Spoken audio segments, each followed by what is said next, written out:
တခါတလေစဉ်းစားကြည့်ဖူးလားဗျအမွာဘူးနှစ်ယောက်ကအတန်လဲစိန်တယ်မျက်နာလဲတူတယ်DNA တောင်တူကြတယ်ဗျဒါပေမဲ့ဘာဖြစ်လို့ရဲစခန်းမှာလက်ပွေယူတဲ့အချိန်မှာလက်ပွေမတူနေရတာလဲတယောက်ကနောက်တစ်ယောက်ရဲ့ဖုန်းကိုလက်ပွေနဲ့ဖွင့်ဖို့ကြိုးစားတဲ့အချိန်မှာဘာဖြစ်လို့မပွင့်တာလဲသူတို့နှစ်ယောက်ကအမေတယောက်ရဲ့ဗိုက်ထဲမှာတွင်ကြီးထားပြီးတော့မွေးဖွားလာတဲ့လူတွေဖြစ်ကြပါတယ်ဒါတွေကထင်တယ်လို့မယိုးရှင်းပါဘူးဗျဘာကြောင့်လဲကြည့်အောင်ဗျဒီအကြောင်းကိုလွယ်လွယ်ပြောရရင်လက်ပွေဆိုတာကမွေးပြီးမှဖြစ်လာတဲ့အရာမျိုးမဟုတ်ပါဘူးဗျကလေးငယ်လေးကမိခင်ဝမ်းပိုက်ထဲမှာရှိနေတဲ့အချိန်မှာလက်တွေကတနေကုန်လှုပ်ပါတယ်ဗျအဲ့လိုလက်လှုပ်တဲ့အချိန်မှာကလေးအမေရဲ့တအိမ်နယံကိုထိတာတို့ရီမွာရီထဲမှာလက်ကလှုပ်တာတို့အဲ့လိုမျိုးလှုပ်မိရင်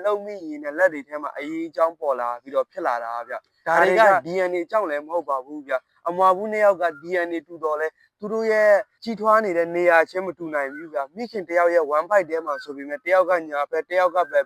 အဲ့လိုမျိုးနေရာကွာနိုင်တယ်ဗျဖိအားတွေလည်းကွာနိုင်တယ်ဗျအဲ့လိုကိစ္စတွေကြောင့်သူတို့ရဲ့လှုပ်ရှားပုံတွေလက်လှုပ်ရှားမှုတွေလက်ထိတဲ့နေရာတွေစသောအရာတွေကအများကြီးကွဲပြားသွားတဲ့အတွက်ကြောင့်မလို့သူတို့တွေရဲ့လက်ပွေကကွာသွားကြတာပေါ့ဗျာ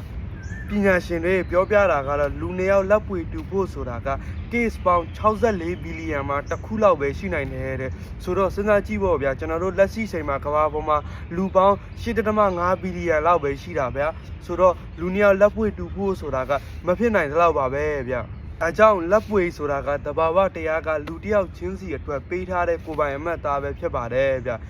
ကျွန်တော်တို့ဘဝမှာလည်းဒီလိုပဲဘယ်သူနဲ့မှလက်ပွေမတူနိုင်တယ်လို့ကျွန်တော်တို့ဘဝကလည်းဘယ်သူနဲ့မှမတူနိုင်ပါဘူးဗျကဲဒီနေ့အတွက်တော့ဒီလောက်ပါပဲနောက်မှထပ်တွေ့မယ်ဗျာ